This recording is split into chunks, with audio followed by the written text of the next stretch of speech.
The Hard Truth, Season 9 with Akosia Konedu. Proudly brought to you by EcoBank.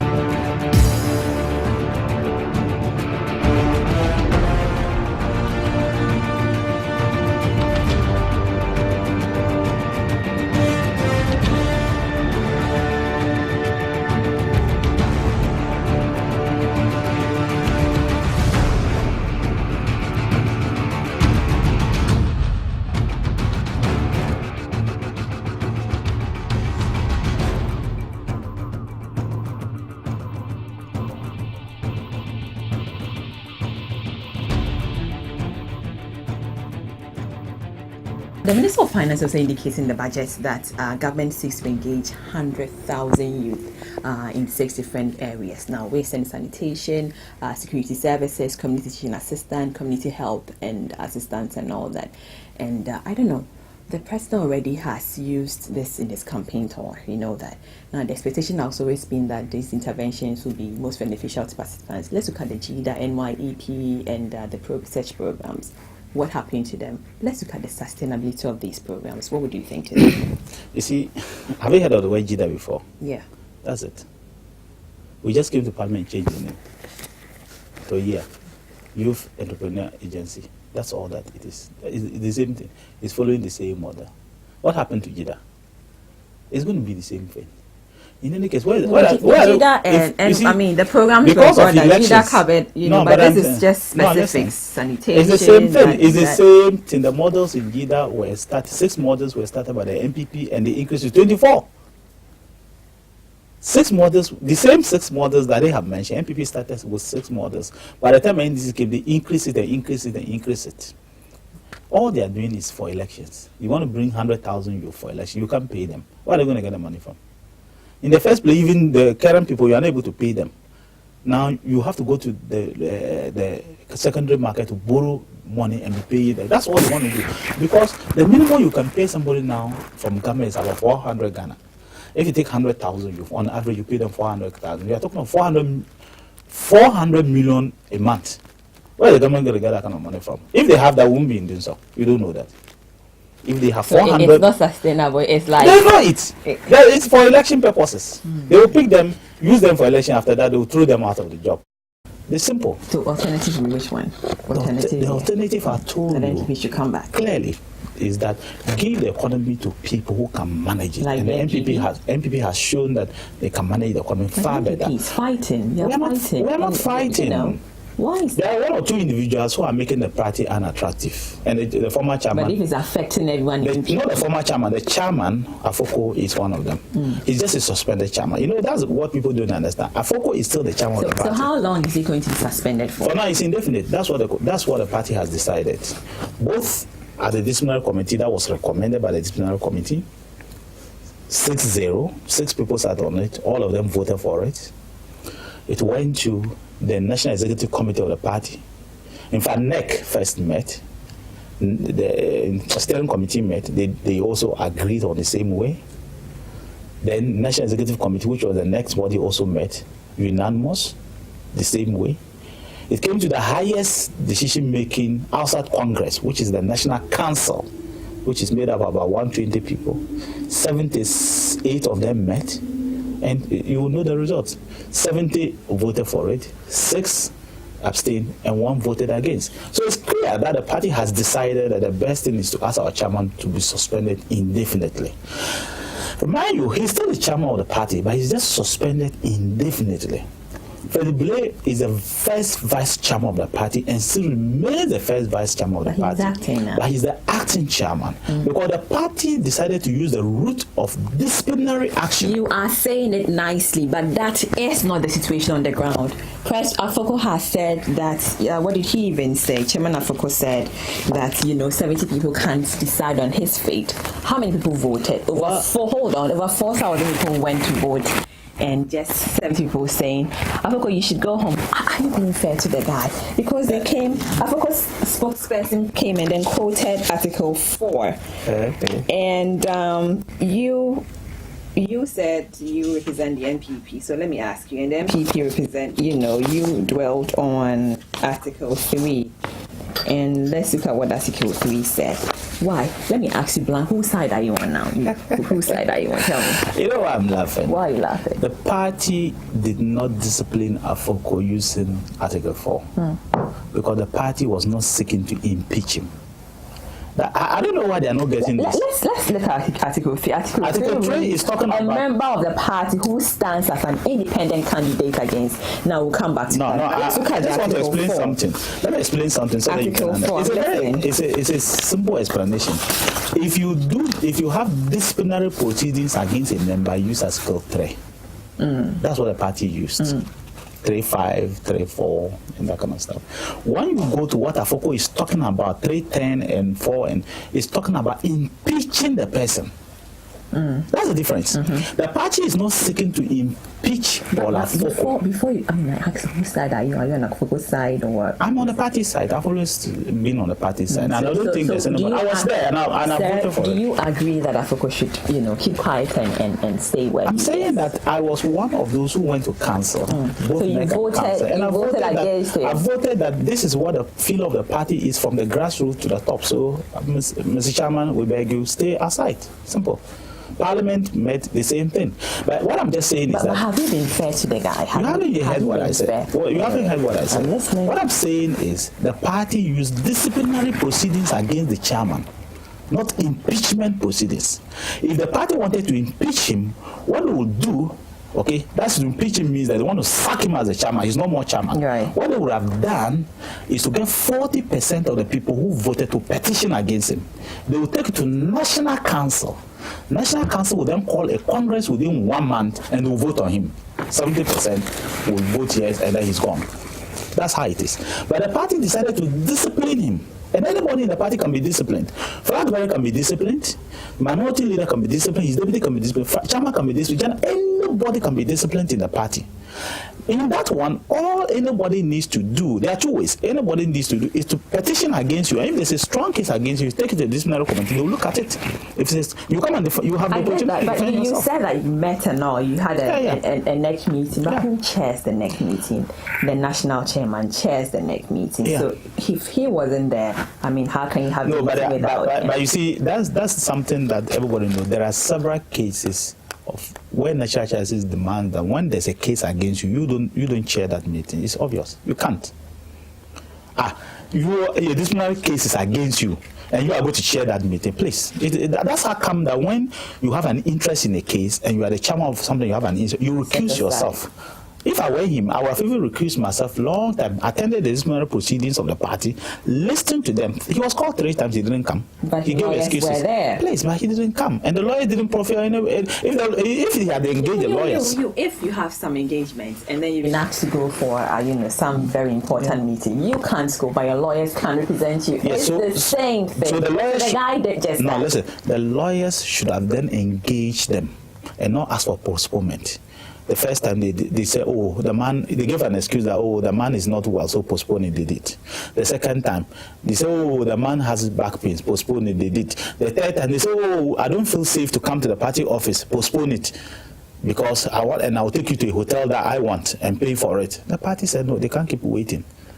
If Afoko had given the authority to the lawyers to engage and defend him there, and they opened it, the lawyers would have said, okay, hey, this is the charge, this is my counter, this is the charge, and look, the people who are the disciplinary committee are not small boys. They are not just anybody who just went and sat down there and all 6 of them voted against the man and said, hey, let's suspend him.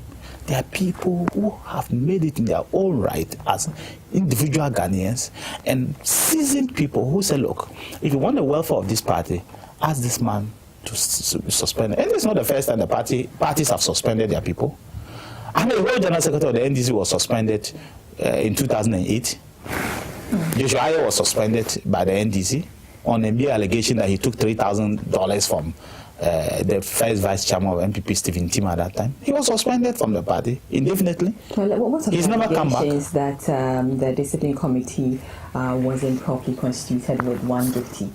And you see, the way our disciplinary committee is very clear. They are institutional representations. You cannot just pick anybody. The chairman brings somebody, Parliament will bring somebody. The Parliament brought in Gifty. Parliament had originally brought in WO. But he's fallen so sick and he's not been around. Maybe he had to go outside to treat himself. So he wrote a letter of resignation and said, look, I cannot more continue to nominate someone. I will nominate a Gifty.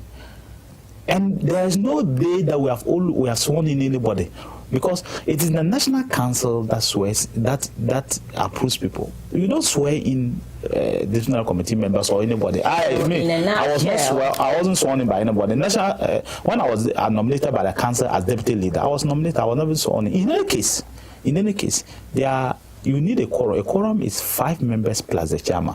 That's it. So you think you've been fair to Afoko, is what you're saying? I don't think there's a problem with that. The decision. I don't think there's a problem with the decision. I don't think that the party has done anything against him. If he loves the party, what is going on now, and people are storming the party, he's sending boys to storm the party, he should just stop it. That's all I would say. Because there's always a tomorrow. Today you may not be happy. Today the party may not support you, but tomorrow you may be the hero of the party. If I were him, I'll just stop everything and work hard for the party. That's it. We'll be right back. The Hard Truth, Season 9 with Akosia Konedu. Proudly brought to you by EcoBank.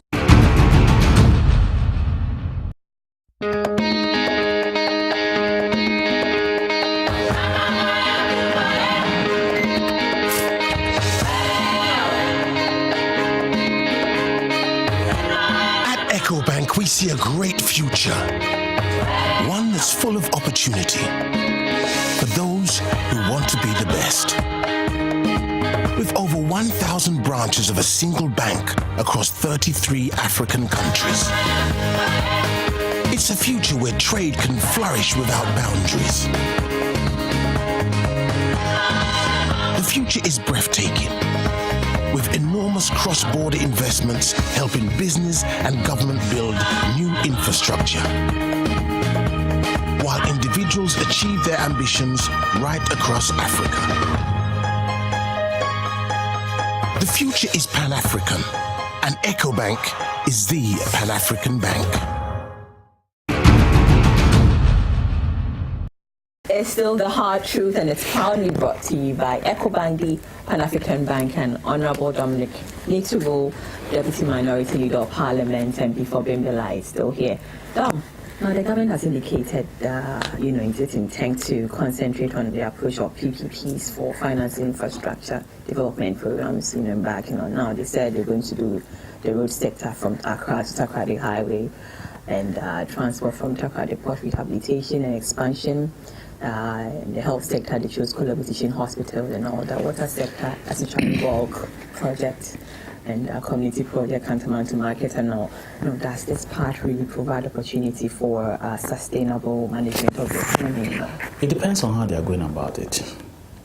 If there are private-public partnerships, that's what they call a PPP, right? And you don't need sovereign guarantees, or you don't make it to make it. Do we still have sovereign guarantees? We do. You do? We do. If you don't need sovereign guarantees, as they always demand, or you do not need it in the form of a loan, I'm all for it. You can do in the form of called build, use and transfer, BOT. Build, operate and transfer. You build, operate, take your money from the operation and you transfer to government. In that case, I have no problem. If I have a PPP and I can, okay, this building I can use 200,000 Ghana to build it and put everything there. I'll build it, use it for a period of 20 years, get my money back and transfer it to government or to the owner of the land. So that's what's going to happen. I'm coming. Okay. But then when you then tell the owner of the land that you have to give me guarantee that in the event that I don't get my money, then you pay me. That's what we call sovereign guarantee. That's where I have a problem. It's a loan. Then in that case, there will be inefficiencies and there will be mismanagement, and at the end, Ghana government will be paying. And if you don't pay, they will sell our assets. And they always demand, the financiers always demand in every PPP for government of Ghana sovereign guarantee. That's to say that in the event that they build and they don't get their resources back, government has to pay. Then it is a loan. And that's where we have a problem. If I think that I could build, say, Kolabu, or I could make it better, rehabilitate it and make it better, I work for over 10 years, I get my money back, perhaps get some profit and hand it over to the government. That's fantastic. My dear, you know what? All these schemes that we are building, if we could just be truthful to ourselves, Ghana wouldn't need to go to IMF or anybody and be borrowing money. You know why? If this building is actually 100,000, use 100,000. But when you make it 300,000 because you want to line up your private pocket with the profit that you are going to make, when you know that the building you can use 100,000 Ghana, you actually cost it at 300,000 Ghana. Then the person takes 200 into his pocket and uses 100,000 to. But that's where our problem is, and that's why we are where we are. So if you go for a PPP, how do you know someone will share? No, but that's the truth. I mean, but we all see, we are all in town. We see each other. We all see how individuals who could not even buy their own shoe today are multi-billionaires. We all see each other. We all. Are they? Can you mention it? Please. Are you scared? Please. Let's go what Martin said. Yes, continue with this campaign that there is a purported video produced by investigative journalist Anas, and which Ghanaians MPs are seen engaging in acts of corruption. Now, Anas has come out to deny the accusation of such.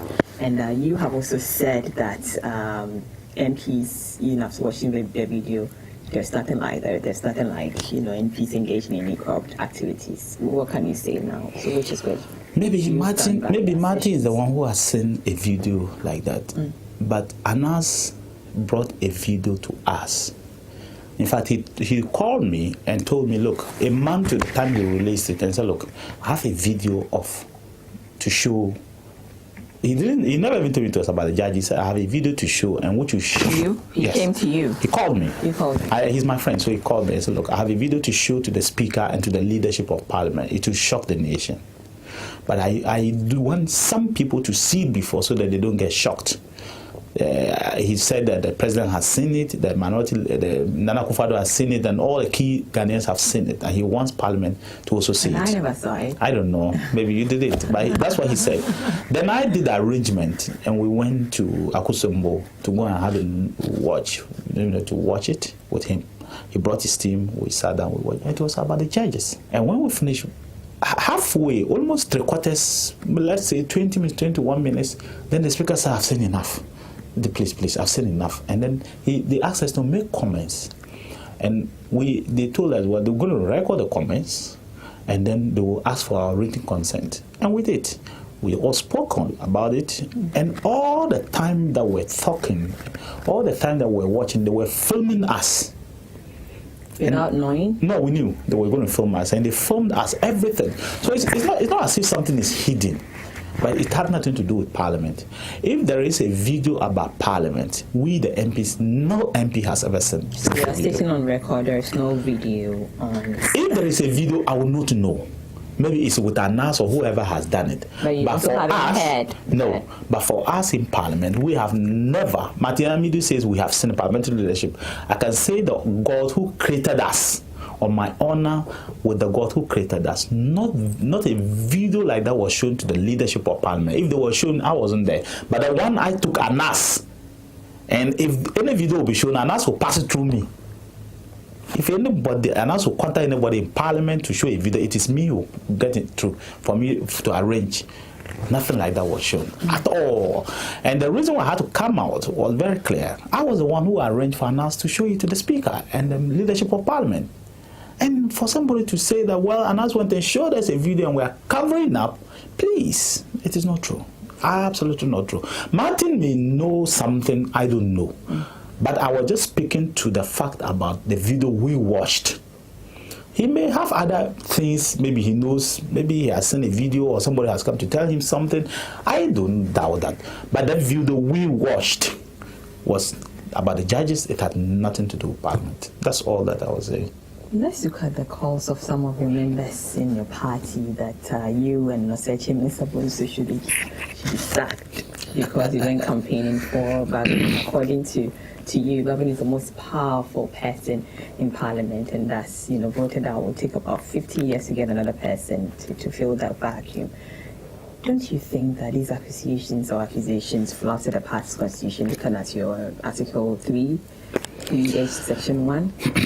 They couldn't pursue it because there's no evidence. Why would I go and campaign for Bagwin? On what basis? Journalists asked me that, but Bagwin, I go to Bagwin's constituency, what do you think about the constituency? And I said, look, me as a person, Bagwin is the majority leader in Parliament today. So nobody in that constituency should think that if Bagbo is voted out today from the NDC primary, not even general election. I said, look, we MPP we want to take that seat. Bagbo nearly lost to us, so we are interested in that seat. But he's the majority leader today. If they vote against him, the next 50 years, nobody from that this on NDC will be majority leader. Oh, but still, if you look at your Article 3, what does it say? They said don't campaign for opposition. So why would you say that? I will never campaign for an NDC because that's my party. I've just been blunt to them that in their primary. The campaigns are words. Oh, but it's the truth. But listen to me. Oh, it's the truth. Oh my goodness. So you're campaigning for the guys. No, so you should be sacked or suspended indefinitely too. The truth is very clear that Bagbo is the majority leader. And the truth is also very clear that the NDC people will not get the majority leader simply because you have voted at Bagbo. That one is the truth. And I'm not running away from the truth.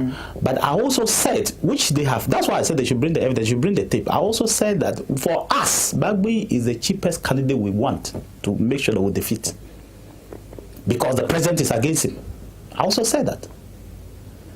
And his big men want to remove him. So if they want to remove him, we will make sure he's the easiest target for us. I also said that, so they should vote for him. Even though I didn't say they should vote for him, but I said that he's the easiest target for us. Because we're also doing our work. And we know that if Bagbo is there, we will defeat him. Because he nearly lost to us. But he won. So we are going to beat him, and he knows it. We'll be right back. The Hard Truth, Season 9 with Akosia Konedu. Proudly brought to you by EcoBank.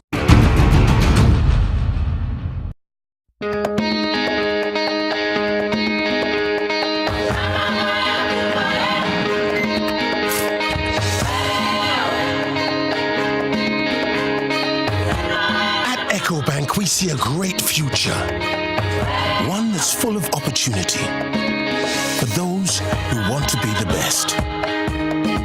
With over 1,000 branches of a single bank across 33 African countries, it's a future where trade can flourish without boundaries.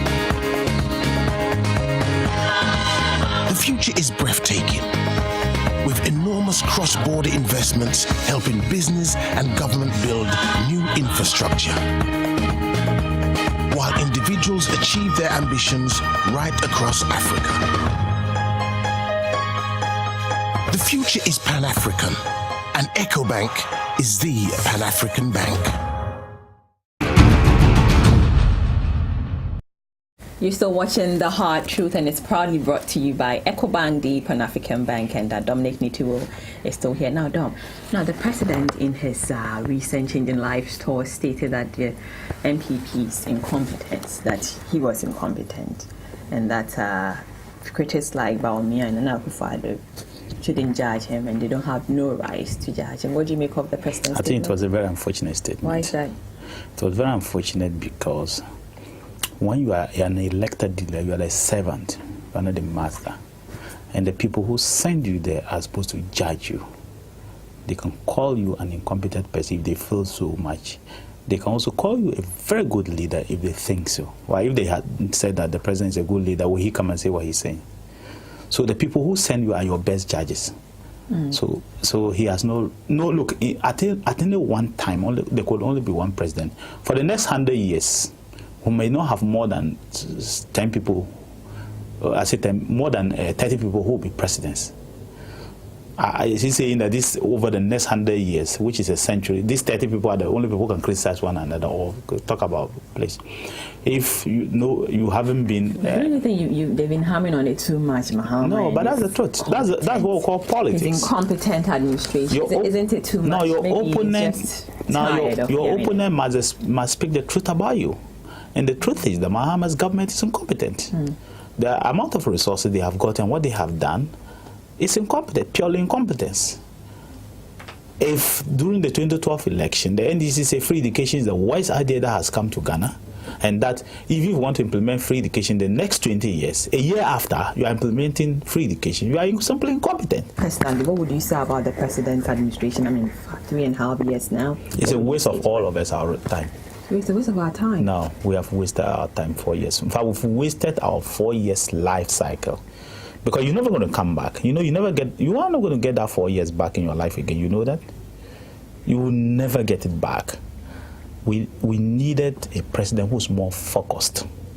We needed ministers who were more focused instead of doing propaganda.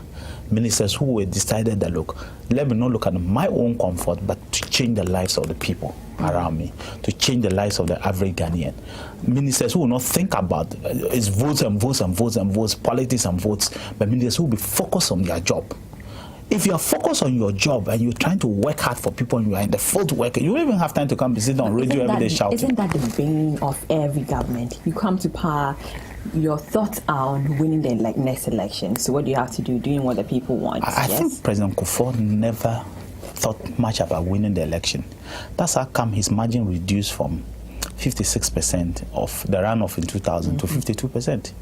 He was more interested in doing things to move the country forward. But today, all the NDC think about is winning the next election, winning the next election, winning the next election. And so they go about doing things to say, oh, we are winning the election. Even they are going to borrow, to build this, to do this, to say, we are building this, we are doing this, we are doing this, we are doing this. 2016 is just around the corner. People are just thinking, should we vote for the NPP? They have internal wranglings, fighting every day, and perhaps some blood being shed and all that. Some are confused who to vote for. What would you tell the Ghanaian? I think the best party now to take out Ghana from the hardships that we're facing is the NPP. Yeah. Clearly. Nana Akufo-Addo, he's a very focused leader. People are trying to distract him within the party. Look, you can be in a party and just two people, and which in the case of the NPP, just a handful of people are making the party look so unattractive. Look, what I'm saying clearly is that today, if Ghana wants to move away and not make politicians complacent as the NDC is, they've got to vote for the NPP. So we should go for the chaos. Yeah. We should go for chaos. Not chaos. How? There's no chaos. NPP is very united. Yeah. I've told you that there are few people who have decided they will make the NPP look bad. We shouldn't listen to those people. APC had a similar problem in Nigeria, where the opposition was fighting, they couldn't unite, people were leaving the party back to the government, and blah. They chose their candidate 1 month to election. So you think it's something like that will happen The people of Nigeria were determined. They were determined. Today, look at what Buhari is doing. Changing the lives of Nigeria. We have a similar example here that some individuals have decided that they must make the party ungovernable and unattractive so that we will win. But the people of Ghana will not listen to those. So the sure party to move Ghana forward in 2016 is NPP. Clearly, it's NPP. Thank you very much, sir, for talking to us. Thank you very much. Dominic Nitiwul, Deputy Minority Leader of Parliament and MP for Bimbila in the Northern Region. My name is Nana Akosua-Akunido. This is The Hard Truth, and it's proudly brought to you by EcoBank, the Pan-African Bank. And thank you to Diva for our lovely makeup, my lovely outfit by Absolute Fashions, and have a good evening.